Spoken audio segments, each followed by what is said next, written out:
Solen Yusuf inalbugan daw si Chris Aquino at pagpapaseksi itinodo na ng French Pinay Beauty. Masaya si Solen sa itinatakbo ng kanyang career ngayon.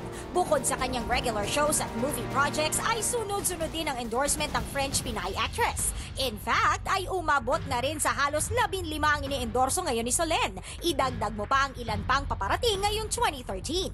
At dahil dito ay ilang balita rin ang naglabasan.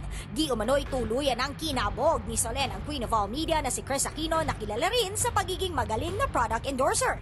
At ito ay sa loob lamang ng ilang taon niya sa industriya.